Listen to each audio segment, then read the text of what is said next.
Hi friends, మనము video ద్వారా 2024-25 కేంద్ర బడ్జెట్ గురించి తెలుసుకుందాం. 48,21,000 కోట్లుగా 2024-25 కేంద్ర బడ్జెట్. కేంద్ర మంత్రి ఆర్థిక నిర్మలా సీతారామన్ లోక్సభలో 2024-25 ఆర్థిక సంవత్సరంలో మిగిలిన 8 నెలల కాలానికి వార్షిక బడ్జెట్ను 2024 జూలై 23న ప్రవేశపెట్టారు. కేంద్ర బడ్జెట్ 2024-25 ముఖ్యాంశాలు: మొత్తం వ్యయం 48,20,512 కోట్లు, రెవెన్యూ వసూళ్లు 31,29,200 కోట్లు, మూలధన వసూళ్లు 16,91,312 కోట్లు, రుణ వసూళ్లు 28,000 కోట్లు, రుణేతర వసూళ్లు 50,000 కోట్లు, ద్రవ్యలోటు 16,13,312, జీడీపీలో 4.9%, రెవెన్యూ లోటు 5,80,201 కోట్లు, జీడీపీలో 1.8%. రెవెన్యూ వసూళ్లు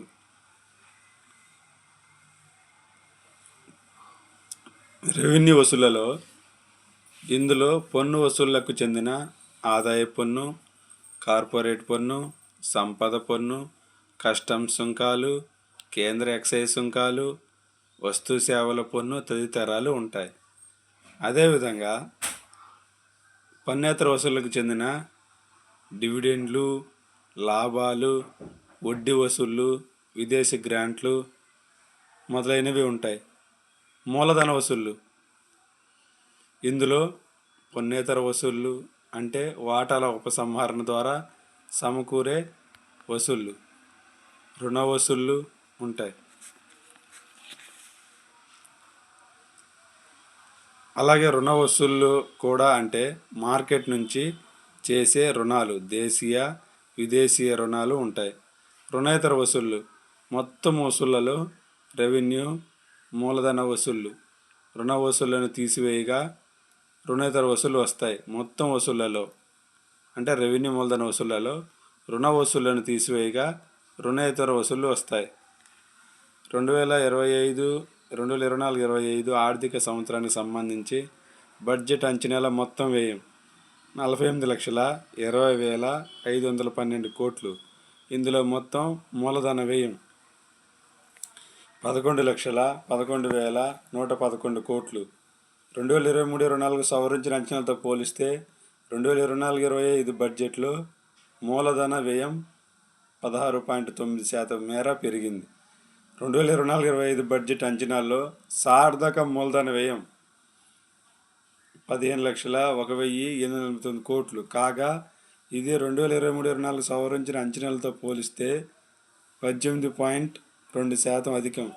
సార్థక మూలధన వ్యయం ఎఫెక్టివ్ క్యాపిటల్ ఎక్స్పెండిచర్ అనేది మూలధన వ్యయం మూలధన ఆస్తుల సృష్టికి దోహదం చేసే గ్రాంట్స్ ఇన్ ఎయిడ్ల మొత్తాన్ని సూచిస్తుంది.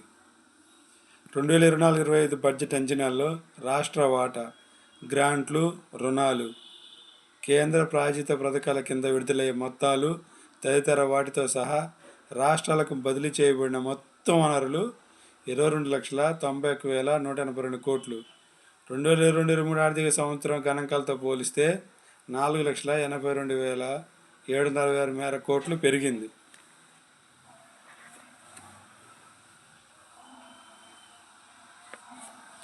రూపాయి రాక రుణాల ద్వారా 100కి 27 రూపాయలు, జిఎస్టీ ద్వారా 18 రూపాయలు, కార్పొరేట్ పన్ను 17 రూపాయలు, ఆదాయ పన్ను 19 రూపాయలు, కేంద్ర ఎక్సైజ్ సుంకాలు 5, పన్నేతర రాబడి 9, కస్టమ్స్ సుంకాలు 4, రుణేతర మూలధన రాబడి 1 రూపాయి. అదేవిధంగా రూపాయి పోక 100కి అనుకుంటే వడ్డీ చెల్లింపులు 19 రూపాయలు. చూడండి, ఈ రెండు కంపారిజన్ చేసుకుంటే ఆదాయ పన్ను రూ. 19 వస్తుంటే సేమ్ ఎంత అయితే వస్తుందో అంత వీరు తీసుకున్న అప్పుకి, కేంద్రం తీసుకున్న అప్పుకి వడ్డీ చెల్లింపులకే పోతుంది. ఆదాయ పన్ను రూ. 19 వస్తే సేమ్ వడ్డీ చెల్లింపులకు కూడా రూ. 19 వెళ్ళిపోతుంది. పన్నులు సుంకాల్లో రాష్ట్రాల వాటా రూ. 21. కేంద్ర పథకాలు రూ. 16. ఆర్థిక సంఘం ఇతర బదిలీలు రూ. 9. అంటే పన్నేతర రాబడి రూ. 9 వస్తే సేమ్ ఆర్థిక సంఘం ఇతర బదిలీల ద్వారా మొత్తాన్ని పంపించేస్తున్నారు. అంటే ఆదాయ పన్ను వచ్చిన మొత్తం వడ్డీ చెల్లింపులకి పంపించేస్తున్నారు. పన్నేతర రాబడి వచ్చిన దానికి ఆర్థిక సంఘం ఇతర బదిలీల కింద రాష్ట్రానికి పంపిస్తున్నారు. కేంద్ర ప్రాయోజిత పథకాలు 8, ఇతర వ్యయం 9, రక్షణ 8, రాయితీలు 6, పింఛన్లు 4. చూడండి, పింఛన్లు 4. కస్టమ్ సుంకాల ద్వారా వచ్చినవన్నీ కష్టం చేయలేని వాళ్ళకి పింఛన్ల ద్వారా పంపిస్తున్నారు. మనం ఇందులో మూడింటిని క్లియర్ గుర్తుపెట్టుకోవచ్చు. ఆదాయ పన్ను మొత్తాన్ని వడ్డీ చెల్లింపులకి, ఆదాయ పన్ను రూ. 19 వస్తే రూ. 19 వడ్డీ చెల్లింపులకి, పన్నేతర రాబడి రూ. 9 వస్తే అది ఆర్థిక సంఘం ఇతర బదిలీల కింద రాష్ట్రాలకు, కస్టమ్ సుంకాలు అంటే దిగుమతుల ద్వారా వచ్చే ఆదాయాన్ని కష్టం చేయలేనటువంటి వృద్ధాప్యాలకి పింఛన్ల ద్వారా అందిస్తున్నారు. రూ. 4 పింఛన్లకి రూ. 4 ఖర్చు పెడుతున్నారు.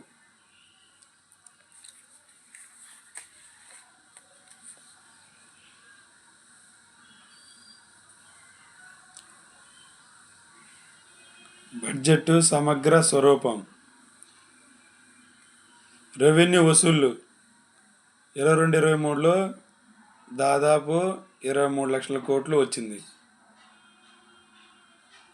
23-24కి 27 లక్షల కోట్లు వచ్చింది. అంటే రెవెన్యూ వసూళ్లు పెరుగుతున్నాయి. దాదాపుగా 4 లక్షల కోట్ల ఆదాయం వచ్చింది కదా అని ఈ సంవత్సరానికి 4 లక్షల కోట్ల ఆదాయం వస్తుందని చూపించారు ఈ బడ్జెట్లో అంచనాల్లో. పన్ను ఆదాయం 20 లక్షల కోట్లు 22-23లో వచ్చింది. పన్ను ఆదాయం ఇంకో 3 లక్షల కోట్లు పెరిగింది. అందుకని ఇప్పుడు ఇంకో 2 లక్షల కోట్లు పెంచారన్నమాట. రెవెన్యూ వసూళ్లు మొత్తం 31,29,200 కోట్లు అయితే అందులో రెవెన్యూ వసూళ్లు 2 ఉంటాయి: పన్ను ఆదాయం, పన్నేతర ఆదాయం. పన్ను ఆదాయం 25,83,499 కోట్లు. పన్నేతర ఆదాయం 5,45,701 కోట్లు. మూలధన వసూళ్లు మొత్తం 16,91,312 కోట్లు. రుణాల తిరిగి వసూళ్లు 28,000 కోట్లు. ఇతర మూలధన వసూళ్లు 50,000 కోట్లు. అప్పులు ఇతర వసూళ్లు 16 లక్షల కోట్లు. అంటే మూలధన వసూళ్ల కింద మొత్తం 16,91,312 కోట్లు వస్తాయి. అందులో అప్పులే మొత్తం దాదాపుగా అప్పులే ఉన్నాయి. మొత్తం వసూళ్ళు అంటే రెవెన్యూ వసూళ్ళు కానీ మూలధన వసూళ్ళు కానీ 48,20,512 కోట్లు. మొత్తం వ్యయం సేమ్ ఎంత వస్తే అంత ఖర్చు పెడతారు. 48,20,512 కోట్లు. రెవెన్యూ ఖాతా 37,09,410 కోట్లు. వడ్డీ చెల్లింపులు 11,62,940 కోట్లు. మూలధన ఆస్తుల కోసం కేటాయించిన గ్రాంట్లు 3,90,780 కోట్లు. మూలధన ఖాతా 11,11,111 కోట్లు. రెవెన్యూ లోటు అంటే 10 అంటే రెవెన్యూ ఖాతా అంటే ఎంత ఖర్చు అయితే అవుతుందో దాదాపు ఉద్యోగస్తులకి జీతాలు కానీ మొదలైనవి 37,09,410 కోట్లు అయితే వసూళ్లు మాత్రం 31,29,200 కోట్లే. 37కి 31కి దాదాపుగా 6 లక్షల కోట్ల దాకా పెండింగ్ ఉంది. రెవెన్యూ లోటు 5,80,200, దాదాపు 6 లక్షల కోట్లు అన్నమాట. రెవెన్యూ లోటు 6 లక్షల కోట్లు ఉంది. 5,80,200 కోట్లు అంటే జీడిపిలో 1.8. ఇది గుర్తుపెట్టుకోవాలండి, ఎగ్జామ్లో వచ్చే అవకాశం ఉంది. జీడిపిలో 1.8. ప్రభావిత రెవెన్యూ లోటు అంటే రెవెన్యూ లోటు 5,80,200 కోట్లు చూసాం. అందులో 12 మూలధన ఆస్తుల కోసం కేటాయించిన గ్రాంట్లు దాదాపుగా 4 లక్షల కోట్లు. దాదాపుగా 4 లక్షల కోట్లను దీంట్లో నుంచి తీసేస్తే ఎంత వస్తుందో మిగిలినదని ప్రభావిత రెవెన్యూ లోటు అంటారు. ఎఫెక్టివ్ రెవెన్యూ లోటు 0.6 అంటే 5,80,200 కోట్ల నుంచి మూలధన ఆస్తుల కోసం కేటాయించిన గ్రాంట్లు 3,90,778 కోట్లు తీసేస్తే మిగిలింది 1,89,423 కోట్లు. అది జీడిపిలో 0.6. తర్వాత ద్రవ్యలోటు 9. మొత్తం ఖర్చు 4 లక్షల, మొత్తం ఖర్చు 48,20,512 కోట్లు. దాంట్లో 156 అంటే రెవెన్యూ వసూళ్ళును ప్లస్ మూలధన వసూళ్ళు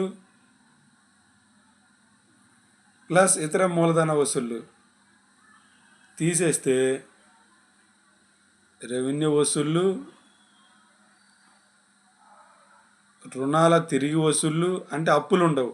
మూలధన వసూల్లో అప్పులు తీసేస్తే ఇంకా ఎంతైతే ఉంటుందో తీసేస్తే అది మొత్తం కలిపి ద్రవ్య లోటుగా మనం పరిగణిస్తాం. అంటే చూడండి, ద్రవ్య లోటులో 9 మొత్తం ఖర్చులో నుంచి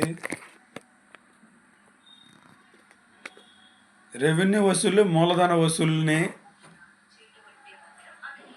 తీసేసామనుకోండి, మూలధన వసూల్లో అప్పులు కూడా ఉంటాయి కదా, ఈ అప్పులను మనం క్యాలిక్యులేట్ చేయము.